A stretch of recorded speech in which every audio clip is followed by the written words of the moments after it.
अरे राखो मेरी लाज मुरारी, श्री राधा के हितकारी, अरे माय सुधा के अवतारी। राखो मेरी लाज मुरारी, श्री राधा के हितकारी, अरे माय सुधा के अवतारी। तुम बन बन गाई चराई हैं, गोपिन संग रास रचाओ है। गोपिन संग रास रचाई, नंद बाबा के बनबारी, अरे माय सुधा के अवतारी। राखो मेरी लाज मुरारी, श्री राधा के हितकारी, अरे माय सुधा के अवतारी। उत्तर राधा जी से प्रेम बढ़ो, उत्तर द्रौपदी सीता को चीर बढ़ो। उत्तर राधा जी से प्रेम बढ़ो, उत्तर द्रौपदी सीता को चीर बढ़ो। जब दुशासन सभा बीच, अरे खींचे सभा बीच साड़ी मोई, आस लगी तेरी बारी। राखो मेरी लाज मुरारी, श्री राधा के हितकारी, अरे माय सुधा के अवतारी। आदरणीय उपस्थित समस्त सभी श्रोता बंधु, एक कहानी जो हम आप तक पहुंचाने के लिए जा रहे हैं, दुष्यंत शकुंतला का विवाह। तो आ जाइए गौर करते हैं। एक बार महाराज दुष्यंत घोड़ा पर सवार होकर के जंगल को शिकार खेलने के लिए जाते हैं।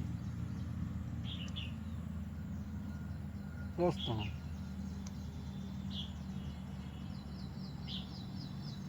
हुई घोड़ा पे सवार, रे जंगल में पहुँचे जाई। अरे हुई घोड़ा पे सवार, रे जंगल में पहुँचे जाई। हाथ में तेग तलवार, रे आगे की लई सीधा लगाई।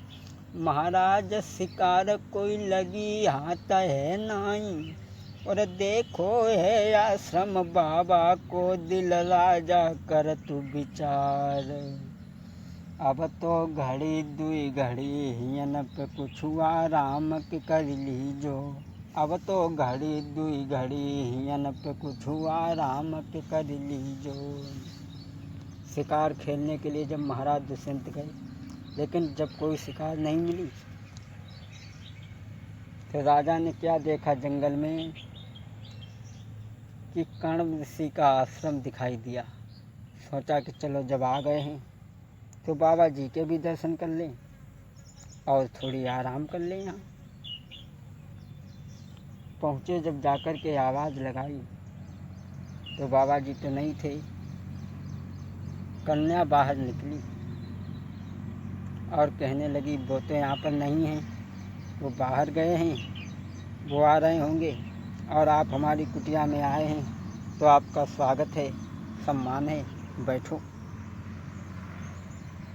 राजा ने जब उस लड़की को देखा, देखी जब सूरती बिटिया की, राजा यर चकित भव भाई। सुंदरता देख के कन्या की, भव दीवानो राजा है।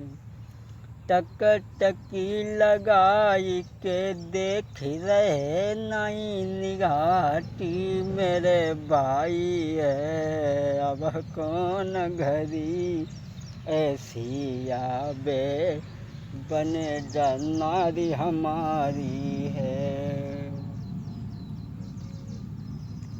जब राजा ने उस लड़की को देखा तो पूछा कि तुम किनकी पुत्री हो और क्या नाम है तुम्हारा। उसने कहा कि मेरे पिताजी जो हैं वो कण्व ऋषि हैं। राजा ने कहा, वो तो आजीवन बाल ब्रह्मचारी हैं। उनका तो विवाह ही नहीं हुआ है, उनकी तो कोई संतान है ही नहीं। लड़की कहने लगी, हाँ बात सत्य है, मैं विश्वामित्र की बेटी हूँ और मेरी माँ का नाम है मेनका। मेरी माँ हमें जंगल में लोक लाज के मारे छोड़ करके चली गई थी। शकुंत नाम के पक्षी ने हमारी रक्षा की, तब हमारा नाम शकुंतला रख दिया गया। राजा कहने लगा, अगर बुरा न मानो तो एक बात कहीं, मैं तुम पर अपना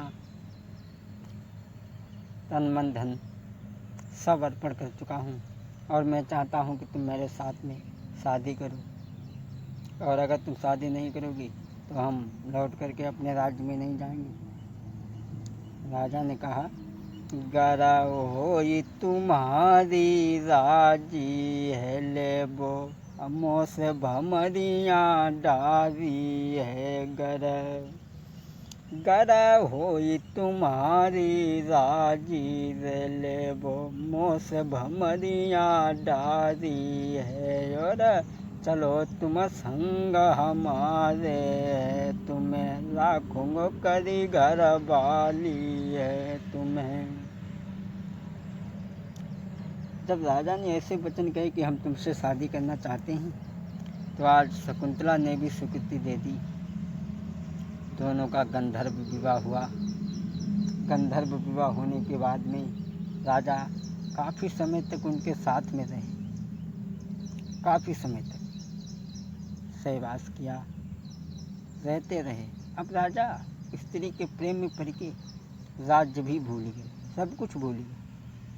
उसे हमारी समझ में तो खैर जाए आई, स्त्री में का ऐसे धरो जो इंसान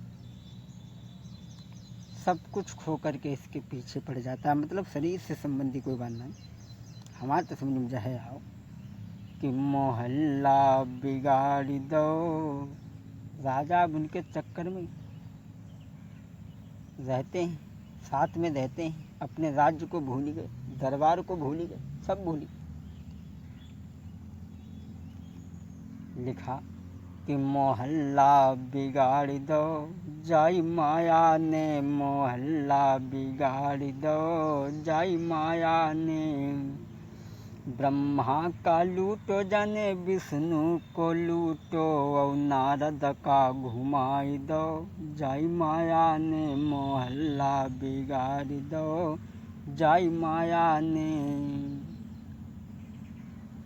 खैर बहुत सी व्याख्या नारी के बारे में है, वो हम नहीं कर पाएंगे, किसी दूसरी कैसेट में देखेंगे। अति संक्षेप में हम आपको सुना रहे हैं। काफ़ी समय तक रहते रहे। एक दिन राजा को याद आया कि मैं तो अपने राज्य से चला आया हूँ और काफ़ी समय हो गया है मैं नहीं गया हूँ, अब हम अपने राज्य को चल करके देखें। राजा ने शकुंतला से कहा कि हम जा रहे हैं और हम तुम्हें ऋषि के आ जाने पर तुम्हें अपने राज्य में ले चलेंगे, जब तक तुम यहीं रहो। शकुंतला को राजा ने अपनी अंगूठी दी। अंगूठी देने के बाद में चल दिए, अपने राज्य में पहुंच गए। राज्य में जाकर के उन्हें भूल गए। और इधर शकुंतला दुर्वासा ऋषि के श्राप देने पर उसका ध्यान टूटा और कहने लगी, मैं उन्हें कैसे पा सकूंगी। तो उन्होंने कहा, तुम्हारे पास में कोई निशान है। लेकिन उसमें शकुंतला गर्भवती थी। कुछ समय के बाद में जब ऋषि लौट करके आए हैं, तो शकुंतला ने उन्हें अपने प्रेम विवाह के बारे में बताया। उन्होंने कहा, बेटी जब तुमने विवाह कर लिया है तो विवाहित लड़की को माँ बाप के घर रहना ठीक नहीं है, अब तुम अपने घर जाओ। कुछ शिष्यों को साथ में कर दिया और कहा कि इन्हें वहाँ पहुँचा करके आओ। शिष्य लेकर के चले हैं और जाकर के महाराज दुष्यंत की सभा में पेश कर दिया। कहा कि ये तुम्हारी पत्नी है, इन्हें स्वीकार करो। लेकिन राजा दुर्वासा ऋषि के श्राप के कारण उन्हें स्वीकार नहीं किया।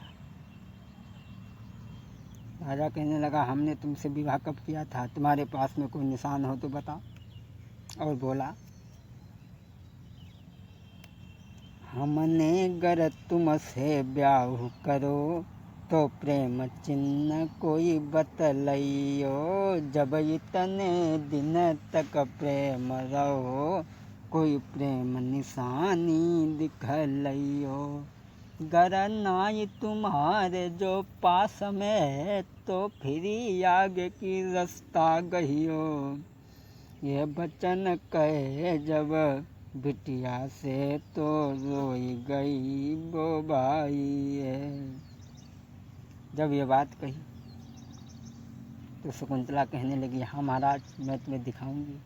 लेकिन जब शकुंतला ने हाथ की तरफ देखा, वो अंगूठी पहले ही एक सरोवर में गिर चुकी थी, अब तो कोई निशान नहीं था। तब तक उनकी माँ मेनका आकर के उन्हें ले जाती है और उन्हें कश्यप ऋषि के आश्रम पे जाकर के छोड़ दिया। इधर वो मछली, एक मछुआरे ने जाल डाला, वो मछली आ गई, जिसे काटा तो उसमें वो अंगूठी निकली। वो मछुआरे ने महाराज दुष्यंत को भेंट के रूप में दी। जब राजा ने वो अंगूठी देखी तो याद आ गया कि मैंने अपनी पत्नी को छोड़ दिया था।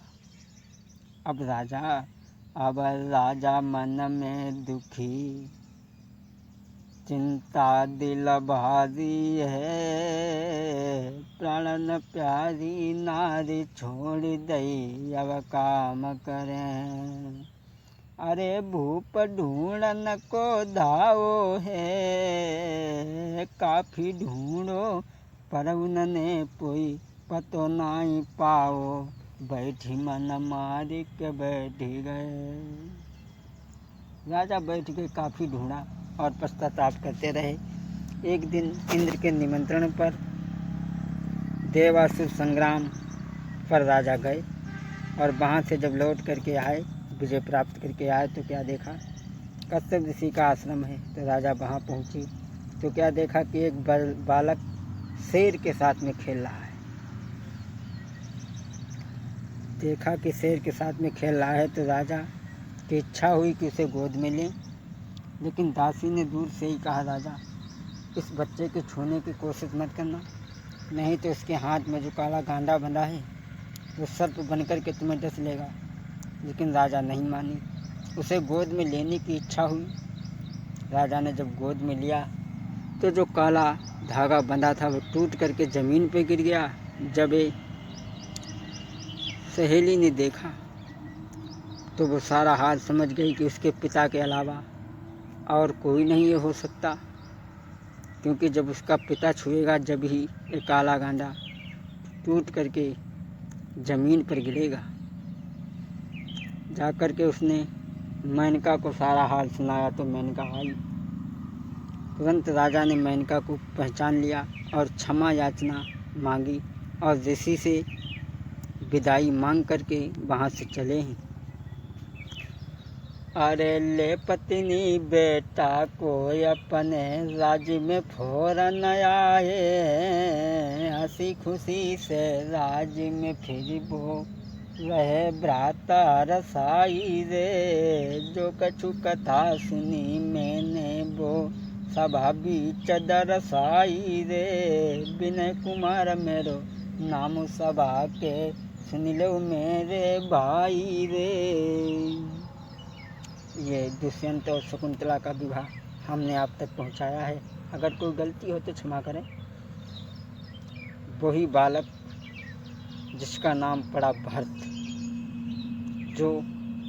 जिसके नाम से भारत का नाम पड़ा भारत, जड़ भरत जिनका नाम रखा गया था, उन्हीं के नाम से आज हमारे देश का नाम है। बोलिए गोविंद भगवान की।